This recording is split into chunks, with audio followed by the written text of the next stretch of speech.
What's going on, good people? It's your boy John, the Date Dr. Clark, and I'm gonna keep it swift. I'm gonna keep it brief, and I'm not gonna keep you up. But it's something I want to get off my chest. Bring more to the table than just money. Bring more to the relationship. Bring more to the marriage than just money. Yeah, I realize that money can buy you a lot of things. Yeah, I realize money can allow you to travel the world. Yeah, I realize money can buy you the diamonds and the pearls. Yeah, I realize money can buy you everything that you ever desire.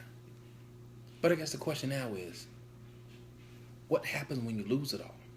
What happens when you're now struggling? What happens when you're no longer able to bring that much type of financial structure to the table? What happens now when you no longer have a dime in your bank account? What is there left to talk about? Because if you think about it, when that's all that you initially brought to the relationship, if that's all you initially brought to the coupleship, if that's all that you initially brought to the marriage, then imagine everything outside of that you now left have to talk about.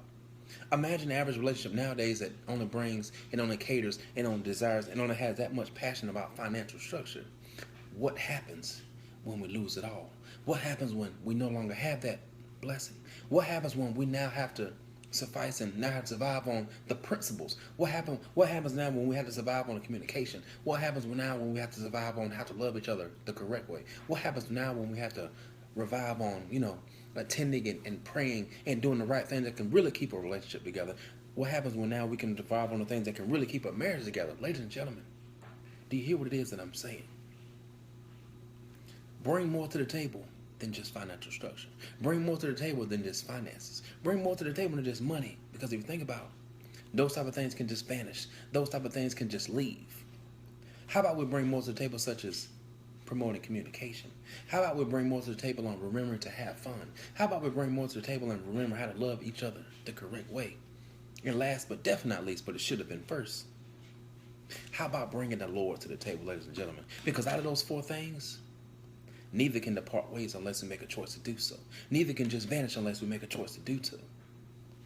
Neither will leave us unless we make a choice to do so. Ladies and gentlemen, bring more to the table outside of money, because money can just leave. But all the other 3 to 4 different principles will stay in our entirety, will stay in our heart, will stay in our mind, will stay in our soul. Bring more to the table than just money, because they can vanish. This is your boy John, the Date Dr. Clark. Feel free to share this video. Feel free to watch one of my pages, watch one of my videos on YouTube. Feel free to like my page. Feel free to like my social media pages. And ladies and gentlemen, remember this space, because we're going places. And I love what it is that I do. And I love you. And I love inspiring millions. And that's what I love to do. Bring more to the table than just money. Won't last.